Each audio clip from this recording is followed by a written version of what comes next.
Numbers chapter 21, the snakes were biting the children of Israel in the wilderness, and they were biting them because of their rebellion, because they murmured against Moses, talked against God, and so the snakes were biting. They cried out for Moses. Moses went to God, and God said, take a serpent and wrap it on a pole.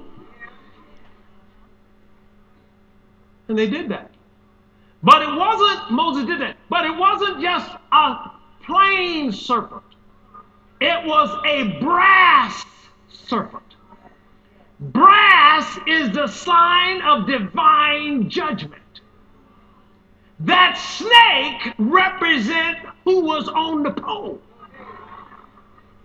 Jesus had become iniquity.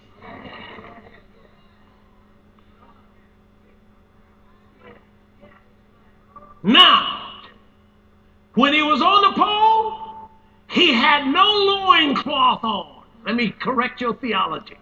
The Romans didn't hang him with any kind of clothes on. He was buck naked. That was the ultimate disgrace.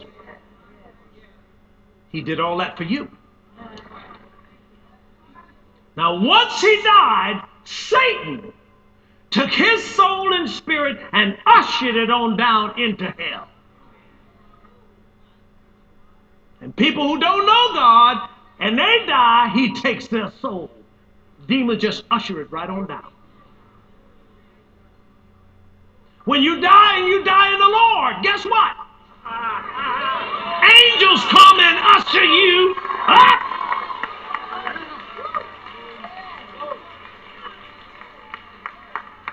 What happened?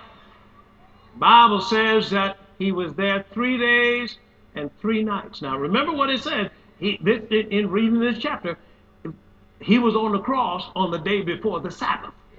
So that was Friday. So he couldn't have been raised on Sunday. Come on now, let's help your theology here. Now we celebrate that, but I don't know where we got that from.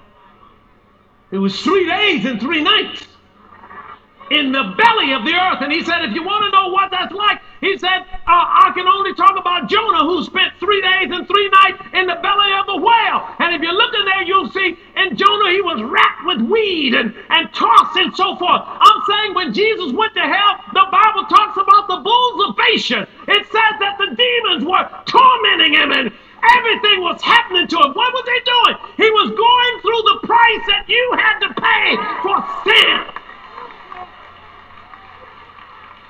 But once that time was accomplished and justice had been satisfied, a voice from the beginning of days